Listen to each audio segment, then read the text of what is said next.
were saying that if the external image was inside of me, I would love it. But I'm exaggerating that I'm human.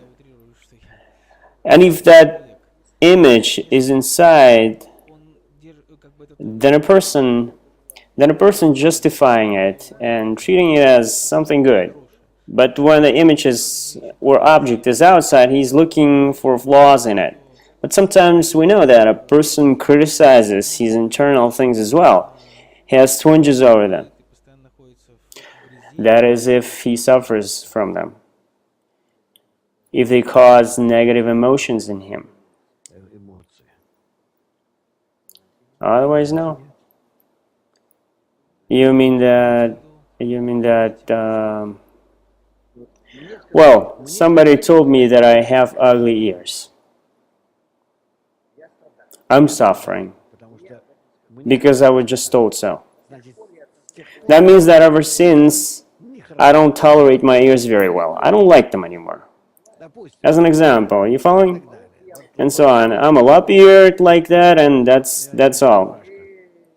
That's all. So, what can I do?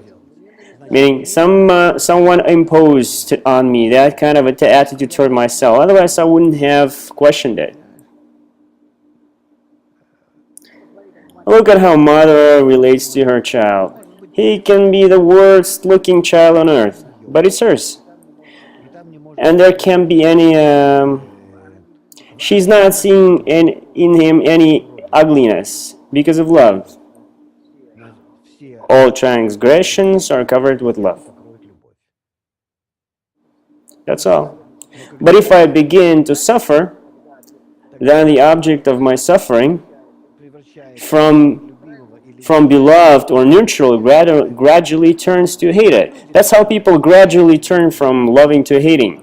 Because the object that was giving to me pleasures now gives me sufferings.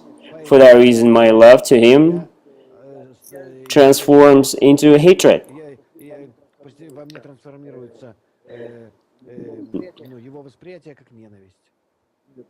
Not love. But that's on our corporeal level. And on a spiritual level, it all depends on the degree of the light. Depending on the light, the quality of light. Like in our world, the medium or the carrier of the light are Jews, and that's why everyone hates them. Subconsciously. Something special about him. Something is odd in him, not like everyone else. Some kind of special race or some kind of aliens. Something is in them. And that's true.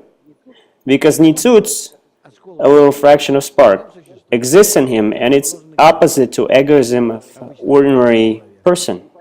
And for that reason, on one hand, everybody strives toward them, and on the other hand, everyone hates them. So that's a simple example for you. And from that, people developed the whole system, anti-Semitism and so on, So what? That kind of difference in qualities does not exist among anyone else in our world. And these Jews are trying to convince everyone that they are just like everyone else. What are they talking about? You have imprinted in you, and you can't cut it off with any surgical knife. You have inside of you something that none else has, opposite to the rest. They're obligated to hate you. Because there is an opposite quality in you, and there is nothing more opposite that exists in our world. It's something out of this world, absolutely irrational. That's all. You see, that's an example for you. Nothing can be done. Until this quality manifests itself in the rest of people, there's things like, how can I say, this anti-Semitism will exist. You mean until that spark manifests in others? Yes, in everyone. Yes. On one hand, you can't destroy this tribe, practically, essentially Kabbalistic group, because they have higher mission to pass this state to the world.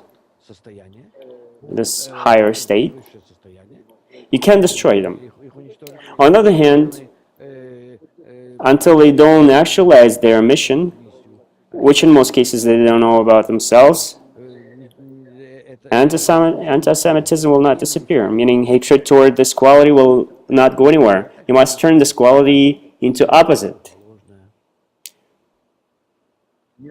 Not for their own sake, of course. And at the same time, all this pushes them to move quicker. You know, to catalyze the process.